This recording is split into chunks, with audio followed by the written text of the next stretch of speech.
प्रेमचंद द्वारा हिंदी में रचित चोरी। हाय बचपन, तेरी याद नहीं भूलती।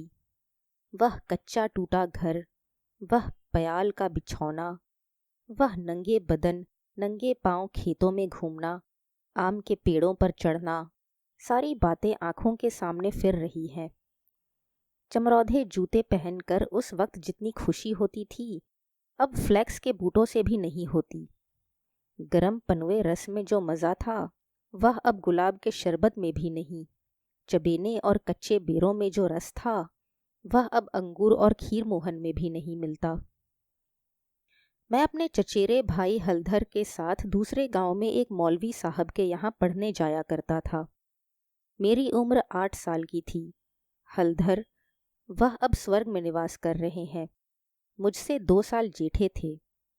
हम दोनों प्रातःकाल बासी रोटियां खा दोपहर के लिए मटर और जौ का चबेना लेकर चल देते थे। फिर तो सारा दिन अपना था। मौलवी साहब के यहाँ कोई हाजिरी का रजिस्टर तो था नहीं, और न गैर हाजिरी का जुर्माना ही देना पड़ता था। फिर डर किस बात का। कभी तो थाने के सामने खड़े सिपाहियों की कवायद देखते, कभी किसी भालू या बंदर नचाने वाले मदारी के पीछे पीछे घूमने में दिन काट देते, कभी रेलवे स्टेशन की ओर निकल जाते और गाड़ियों की बहार देखते। गाड़ियों के समय का जितना ज्ञान हमको था, उतना शायद टाइम टेबल को भी न था। रास्ते में शहर के एक महाजन ने एक बाग लगवाना शुरू किया था। वहाँ एक कुआं खुद रहा था। वह भी हमारे लिए एक दिलचस्प तमाशा था। बूढ़ा माली हमें अपनी झोपड़ी में बड़े प्रेम से बैठाता था। हम उससे झगड़ झगड़ कर उसका काम करते थे। कहीं बाल्टी के लिए पौधों को सींच रहे हैं, कहीं खुरपी से क्यारियां कोड़ रहे हैं, कहीं कैंची से बेलों की पत्तियां छांट रहे हैं। उन कामों में कितना आनंद था। माली बाल प्रकृति का पंडित था। हमसे काम लेता, पर इस तरह मानो हमारे ऊपर कोई एहसान कर रहा है। जितना काम वह दिन भर में करता, हम घंटे भर में निपटा देते थे। अब वह माली नहीं है, लेकिन बाग हरा भरा है। उसके पास से होकर गुजरता हूँ तो जी चाहता है उन पेड़ों के गले मिलकर रोऊं और कहूँ, प्यारे, तुम मुझे भूल गए हो, लेकिन मैं तुम्हें नहीं भूला। मेरे हृदय में तुम्हारी याद अभी तक हरी है, उतनी ही हरी जितने तुम्हारे पत्ते। निस्वार्थ प्रेम के तुम जीते जागते स्वरूप हो। कभी कभी हम हफ्तों गैर हाजिर रहते, पर मौलवी साहब से ऐसा बहाना कर देते कि उनकी चढ़ी हुई त्योरियां उतर जाती। उतनी कल्पना शक्ति आज होती तो ऐसा उपन्यास लिख मारता कि लोग चकित रह जाते। अब तो यह हाल है कि बहुत सिर खपाने के बाद कोई कहानी सूझती है। खैर, हमारे मौलवी साहब दर्जी थे। मौलवीगिरी केवल शौक से करते थे। हम दोनों भाई अपने गांव के कुर्मी कुम्हारों से उनकी खूब बड़ाई करते थे। यों कहिए कि हम मौलवी साहब के सफरी एजेंट थे। हमारे उद्योग से जब मौलवी साहब को कुछ काम मिल जाता, तो हम फूले न समाते। जिस दिन कोई अच्छा बहाना न सूझता, मौलवी साहब के लिए कोई ना कोई सौगात ले जाते। कभी सेर आध सेर फलियां तोड़ ली, तो कभी 10-5 ऊखें, कभी जौ या गेहूं की हरी हरी बालें ले ली। इन सौगातों को देखते ही मौलवी साहब का क्रोध शांत हो जाता। जब इन चीज़ों की फसल न होती, तो हम सज़ा से बचने का कोई और ही उपाय सोचते। मौलवी साहब को चिड़ियों का शौक था। मकतब में श्यामा, बुलबुल, दहियल और चंडूलों के पिंजड़े लटकते रहते थे। हमें सबक याद हो या न हो, पर चिड़ियों को याद हो जाते थे। हमारे साथ ही वे भी पढ़ा करती थीं। इन चिड़ियों के लिए बेसन पीसने में हम लोग खूब उत्साह दिखाते थे। मौलवी साहब सब लड़कों को पतिंगे पकड़ लाने की ताकीद करते रहते थे। इन चिड़ियों को पतिंगों से विशेष रुचि थी। कभी कभी हमारी बला पतिंगों ही के सिर चली जाती थी। उनका बलिदान करके हम मौलवी साहब के रौद्र रूप को प्रसन्न कर लिया करते थे। एक दिन सवेरे हम दोनों भाई तालाब में मुंह धोने गए, तो हलधर ने कोई सफ़ेद सी चीज़ मुट्ठी में लेकर दिखाई। मैंने लपक कर मुट्ठी खोली तो उसमें 1 रुपया था। विस्मित होकर पूछा, यह रुपया तुम्हें कहाँ मिला? हलधर, अम्मा ने ताक पर रखा था, चारपाई खड़ी करके निकाल लाया। घर में कोई संदूक या अलमारी तो थी नहीं। रुपए पैसे एक ऊंचे ताक पर रख लिए जाते थे। एक दिन पहले चचाजी ने सन बेचा था, उसी के रुपए जमींदार को देने के लिए रखे हुए थे। हलधर को न जाने क्यों कर पता लग गया। जब वह घर के सब लोग काम धंधे में लग गए तो आपने चारपाई खड़ी की और उस पर चढ़कर 1 रुपया निकाल लिया। उस वक्त तक हमने कभी रुपया छुआ तक न था। वह रुपया देखकर आनंद और भय की जो तरंगे दिल में उठी, वे अभी तक याद हैं। हमारे लिए रुपया एक अलभ्य वस्तु थी। मौलवी साहब को हमारे यहाँ से सिर्फ 12 आने मिला करते थे। महीने के अंत में चचाजी खुद जाकर पैसे दे आते थे। हमारा इतना भी विश्वास न था। वही हम आज 1 रुपए के छत्रपति राजा थे। भला कौन हमारे गर्व का अनुमान कर सकता है? लेकिन मार का भय आनंद में विघ्न डाल रहा था। रुपए अनगिनती तो थे नहीं। चोरी का खुल जाना मानी हुई बात थी। चचाजी के क्रोध का भी मुझे तो नहीं, हलधर को प्रत्यक्ष अनुभव हो चुका था। यों उनसे ज्यादा सीधा साधा आदमी दुनिया में न था। चची ने उनकी रक्षा का भार सिर पर न लिया होता तो कोई बनिया उन्हें बाजार में बेच सकता था, पर जब क्रोध आ जाता तो फिर उन्हें कुछ न सूझता। और तो और चची भी उनके क्रोध का सामना करते डरती थीं। हम दोनों ने कई मिनट तक इन्हीं बातों पर विचार किया और आखिर यही निश्चय हुआ कि आई हुई लक्ष्मी को न जाने देना चाहिए। एक तो हमारे ऊपर संदेह होगा ही नहीं, और अगर हुआ भी तो हम साफ इनकार कर जाएंगे। कहेंगे, हम रुपया लेकर क्या करते, हमारी नंगी झोली ले लीजिए। शायद और शांत चित्त से विचार करते तो यह निश्चय पलट जाता और वह विभत्स लीला ना होती जो आगे चलकर हुई। पर उस समय हम में शांति से विचार करने की क्षमता ही न थी। मुंह हाथ धोकर हम दोनों घर आए और डरते डरते अंदर कदम रखा। अगर कहीं इस वक्त तलाशी की नौबत आई तो फिर भगवान ही मालिक है। लेकिन सब लोग अपना अपना काम कर रहे थे। कोई हमसे न बोला। हमने नाश्ता भी न किया, चबेना भी न लिया। किताब बगल में दबाई और मदरसे का रास्ता लिया। बरसात के दिन थे। आकाश पर बादल छाए हुए थे। हम दोनों खुश खुश मकतब चले जा रहे थे। आज काउंसिल की मिनिस्ट्री पाकर भी शायद उतना आनंद न हो। हजारों मंसूबे बांधते थे, हजारों हवाई किले बनाते थे। यह अवसर बड़े भाग्य से मिला था। जीवन में फिर शायद ही यह अवसर मिले। इसलिए रुपए को इस तरह खर्च करना चाहते थे कि ज्यादा से ज्यादा दिनों तक चल सके। यद्यपि उन दिनों 2 आने सेर बहुत अच्छी मिठाई मिलती थी और शायद आध सेर मिठाई में हम दोनों अफर जाते, लेकिन यह ख्याल हुआ कि मिठाई खाएंगे तो रुपया आज ही गायब हो जाएगा। कोई सस्ती चीज़ खाना चाहिए जिसमें मज़ा भी आए, पेट भी भरे और पैसे भी कम खर्च हों। आखिर अमरूदों पर हमारी नज़र गई। हम दोनों राज़ी हो गए। 2 पैसे के अमरूद लिए। सस्ता समय था। बड़े बड़े 12 अमरूद मिले। हम दोनों के कुर्तों के दामन भर गए। जब हलधर ने खटकिन के हाथ में रुपया रखा तो उसने संदेह से देखकर पूछा, रुपया कहाँ पाया लाला? चुरा तो नहीं लाए? जवाब हमरे पास तैयार था। ज्यादा नहीं तो 2-3 किताबें तो पढ़ ही चुके थे। विद्या का कुछ कुछ असर हो चला था। मैंने झट से कहा, मौलवी साहब की फीस देनी है। घर में पैसे न थे तो चचाजी ने रुपया दे दिया। इस जवाब से खटकिन का संदेह दूर कर दिया। हम दोनों ने एक पुलिया पर बैठकर खूब अमरूद खाए। मगर अब 15.5 आने पैसे कहाँ ले जाएं? 1 रुपया छिपा लेना तो इतना मुश्किल काम न था। पैसों का ढेर कहाँ छिपता? न कमर में इतनी जगह थी और न जेब में इतनी गुंजाइश। उन्हें अपने पास रखना अपनी चोरी का ढिंढोरा पीटना था। बहुत सोचने के बाद यह निश्चय किया कि 12 आने तो मौलवी साहब को दे दिए जाएं, शेष 3.5 आने की मिठाई उड़े। यह फैसला करके हम लोग मकतब पहुंचे। आज कई दिन के बाद गए थे। मौलवी साहब ने बिगड़कर पूछा, इतने दिन कहाँ रहे? मैंने कहा, मौलवी साहब घर में गमी हो गई थी। यह कहते ही कहते 12 आने उनके सामने रख दिए। फिर क्या पूछना था? पैसे देखते ही मौलवी साहब की ओंछें खिल गई। महीना खत्म होने में अभी कई दिन बाकी थे। साधारणतः महीना चढ़ जाने और बार बार तकाजे करने पर कहीं पैसे मिलते थे। अब की इतनी जल्द पैसे पाकर उनका खुश होना कोई अस्वाभाविक बात न थी।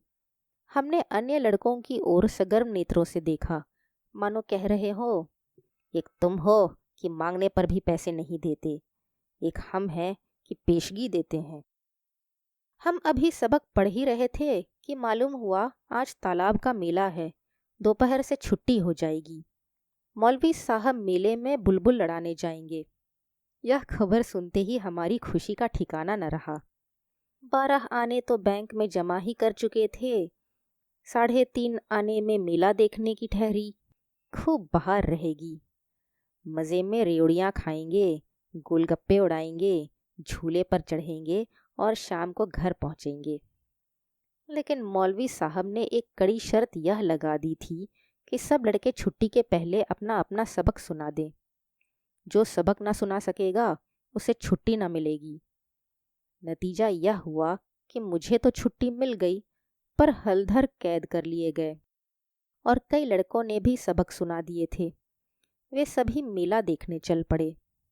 मैं भी उनके साथ हो लिया। पैसे मेरे ही पास थे, इसलिए मैंने हलधर को साथ लेने का इंतज़ार न किया।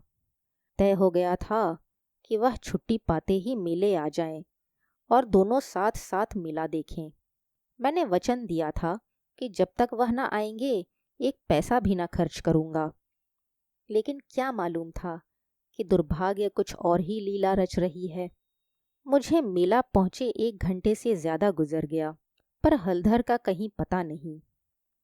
क्या अभी तक मौलवी साहब ने छुट्टी नहीं दी या रास्ता भूल गए? आंखें फाड़ फाड़ कर सड़क की ओर देखता था। अकेले मेला देखने में जी भी न लगता था। यह संशय भी हो रहा था कि कहीं चोरी खुल तो नहीं गई और चचाजी हलधर को पकड़कर घर तो नहीं ले गए। आखिर जब शाम हो गई तो मैंने कुछ रेड़ियाँ खाई और हलधर के हिस्से के पैसे जेब में रखकर धीरे धीरे घर चला। रास्ते में ख्याल आया, मकतब होता चलूं। शायद हलधर अभी वहीं हो, मगर वहाँ सन्नाटा था। हाँ, एक लड़का खेलता हुआ मिला। उसने मुझे देखते ही जोर से कहकहा मारा और बोला, बचा घर जाओ तो कैसी मार पड़ती है। तुम्हारे चचा आए थे, हलधर को मारते मारते ले गए हैं। अजी ये ऐसा तान कर घूंसा मारा कि मियाँ हलधर मुंह के बल गिर पड़े। यहाँ से घसीटते ले गए हैं। तुमने मौलवी साहब की तनख्वाह दे दी थी, वह भी ले ली। अभी से कोई बहाना सोच लो, नहीं तो बेभाव की पड़ेंगी। मेरी सिट्टी पिट्टी भूल गई, बदन का लहू सूख गया। वही हुआ जिसका मुझे शक हो रहा था। पैर मन मन भर के हो गए।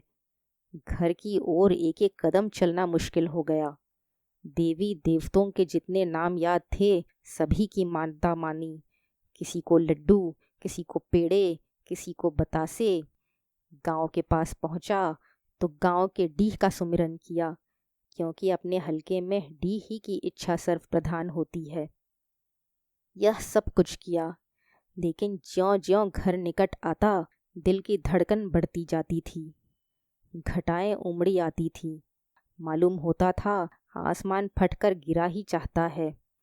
दिखता था लोग अपने अपने काम छोड़ छोड़ भागे जा रहे हैं। गोरू भी पूंछ उठाए उछलते कूदते चले जाते थे। चिड़ियाँ अपने घोंसलों की ओर उड़ी चली आती थी। लेकिन मैं उसी मंद गति से चला जाता था मानो पैरों में शक्ति ही नहीं। जी चाहता था जोर का बुखार चढ़ आवे या कहीं चोट लग जाए, लेकिन कहने से धोबी गधे पर नहीं चढ़ता, बुलाने से मौत भी नहीं आती, बीमारी का तो कहना ही क्या। कुछ न हुआ और धीरे धीरे चलने पर भी घर सामने आ ही गया। अब क्या हो। हमारे द्वार पर इमली का एक घना वृक्ष था। मैं उसी की आड़ में छिप गया कि ज़रा और अंधेरा हो जाए तो चुपके से घुस जाऊं और अम्मा के कमरे में चारपाई के नीचे जा बैठूं। जब सब लोग सो जाएंगे तो अम्मा से सारी कथा कह सुनाऊंगा। अम्मा कभी नहीं मारती। ज़रा उनके सामने झूठ मूठ रोऊंगा तो वह और भी पिघल जाएंगी। रात कट जाने पर फिर कौन पूछता है। सुबह तक सबका गुस्सा ठंडा हो जाएगा। अगर ये मंसूबे पूरे हो जाते तो इसमें संदेह नहीं मैं बेदाग बच जाता। लेकिन वहाँ तो विधाता को कुछ और ही मंजूर था। मुझे एक लड़के ने देख लिया और मेरे नाम की रट लगाते हुए सीधे मेरे घर में भागा। अब मेरे लिए कोई आशा न रही। लाचार घर में दाखिल हुआ तो सहसा मुंह से एक चीख निकल गई, जैसे मार खाया हुआ कुत्ता किसी को अपनी ओर आते देखकर भय से चिल्लाने लगता है। बरोठे में पिताजी बैठे थे।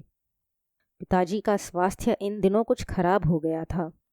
छुट्टी लेकर घर आए हुए थे। यह तो नहीं कह सकता कि उन्हें शिकायत क्या थी, पर वह मूंग की दाल खाते थे और संध्या समय शीशे के ग्लास में एक बोतल में से कुछ उंडेल उंडेल कर पीते थे। शायद यह किसी तजुर्बेकार हकीम की बताई हुई दवा थी। दवाएं सब बसाने वाली और कड़वी होती हैं। यह दवा भी बुरी ही थी, पर पिताजी न जाने क्यों इस दवा को खूब मज़ा ले लेकर पीते थे। हम जो दवा पीते हैं तो आंखें बंद करके एक ही घूंट में गटक जाते हैं, पर शायद इस दवा का असर धीरे धीरे पीने में ही होता हो। पिताजी के पास गांव के 2-3 और कभी कभी 4-5 और रोगी भी जमा हो जाते और घंटों दवा पीते रहते थे। मुश्किल से खाना खाने उठते थे। इस समय भी वह दवा पी रहे थे। रोगियों की मंडली जमा थी। मुझे देखते ही पिताजी ने लाल लाल आंखें करके पूछा, कहाँ थे अब तक? मैंने दबी ज़बान से कहा, कहीं तो नहीं। अब चोरी की आदत सीख रहा है? बोल, तूने रुपया चुराया कि नहीं? मेरी ज़बां बंद हो गई। सामने नंगी तलवार नाच रही थी। शब्द भी निकलते हुए डरता था। पिताजी ने और जोर से डांट कर पूछा, बोलता क्यों नहीं? तूने रुपया चुराया कि नहीं? मैंने जान पर खेलकर कहा, मैंने कहा। मुंह से पूरी बात भी न निकलने पाई थी कि पिताजी विकराल रूप धारण किए हुए दांत पीसते झपट कर उठे और हाथ उठाए मेरी ओर चले। मैं जोर से चिल्लाकर रोने लगा। ऐसा चिल्लाया कि पिताजी भी सहम गए।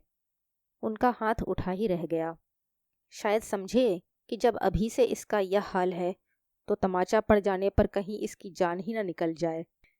मैंने जो देखा कि मेरी हिकमत काम कर गई तो और भी गला फाड़ फाड़ कर रोने लगा। इतने में मंडली के 2-3 आदमियों ने पिताजी को पकड़ लिया और मेरी ओर इशारा किया, भाग जा। बच्चे बहुधा ऐसे मौके पर और भी मचल जाते हैं और व्यर्थ मार खा जाते हैं। मैंने बुद्धिमानी से काम लिया, लेकिन अंदर का दृश्य इससे कहीं भयंकर था। मेरा तो खून सर्द हो गया। हलधर के दोनों हाथ एक खंबे से बंधे थे। सारी देह धूल धूसरित हो रही थी और वह अभी तक सिसक रहे थे। शायद वह आंगन भर में लोटे थे। ऐसा मालूम हुआ कि सारा आंगन उनके आंसुओं से भीग गया है। चची हलधर को डांट रही थी और अम्मा बैठी मसाला पीस रही थी। सबसे पहले मुझ पर चची की निगाह पड़ी। बोली, लो, वह भी आ गया। क्यों रे, रुपया तूने चुराया था कि इसने? मैंने निशंक होकर कहा, हलधर ने। अम्मा बोली, अगर उसी ने चुराया था तो तूने घर आकर किसी से कहा क्यों नहीं? अब झूठ बोले बगैर बचना मुश्किल था। मैं तो समझता हूँ कि जब आदमी को जान का खतरा हो तो झूठ बोलना क्षम्य है। हलधर मार खाने के आदी थे। 2-4 घूंसे और पड़ने से उनका कुछ न बिगड़ सकता था। मैंने मार कभी न खाई थी। मेरा तो 2 ही 4 घूंसों में काम तमाम हो जाता। फिर हलधर ने भी तो अपने को बचाने के लिए मुझे फंसाने की चेष्टा की थी। नहीं तो चची मुझसे यह क्यों पूछती, रुपया तूने चुराया या हलधर ने। किसी भी सिद्धांत से मेरा झूठ बोलना इस समय स्तुत्य नहीं तो क्षम्य जरूर था। मैंने छूटते ही कहा, हलधर कहते थे किसी से बताया तो मार ही डालूंगा। अम्मा, देख, वही बात निकली ना। मैं तो कहती ही थी कि बच्चा की ऐसी आदत नहीं, पैसा तो हाथ से छूता ही नहीं, लेकिन सब लोग मुझी को उल्लू बनाने लगे। हलधर, मैंने तुमसे कब कहा था कि बताओगे तो मारूंगा। मैं, वहीं तालाब के किनारे तो। हलधर, अम्मा, बिल्कुल झूठ है। चची, झूठ नहीं, सच है। झूठा तो तू है और तो सारा संसार सच्चा है। तेरा नाम निकल गया है ना। तेरा बाप भी नौकरी करता, बाहर से रुपए कमा लाता, 4 जने उसे भला आदमी कहते तो तू भी सच्चा होता। अब तो तू ही झूठा है। जिसके भाग में मिठाई लिखी थी उसने मिठाई खाई, तेरे भाग में तो लात खाना ही लिखा था। यह कहते हुए चची ने हलधर को खोल दिया और हाथ पकड़कर भीतर ले गई। मेरे विषय में स्नेहपूर्ण आलोचना करके अम्मा ने पासा पलट दिया था, नहीं तो अभी बेचारे पर न जाने कितनी मार पड़ती। मैंने अम्मा के पास बैठकर अपनी निर्दोषता का राग खूब अलापा। मेरी सरल हृदया माता मुझे सत्य का अवतार समझती थी। उन्हें पूरा विश्वास हो गया कि सारा अपराध हलधर का है। एक क्षण बाद मैं गुड़ चबेना लिए कोठरी से बाहर निकला। हलधर भी उसी वक्त चेवड़े खाते हुए बाहर निकले। हम दोनों साथ साथ बाहर आए और अपनी अपनी बीती सुनाने लगे। मेरी कथा सुखमय थी, हलधर की दुखमय, पर अंत दोनों का एक था, गुड़ और चबेना। प्रेमचंद द्वारा रचित चोरी का अंत।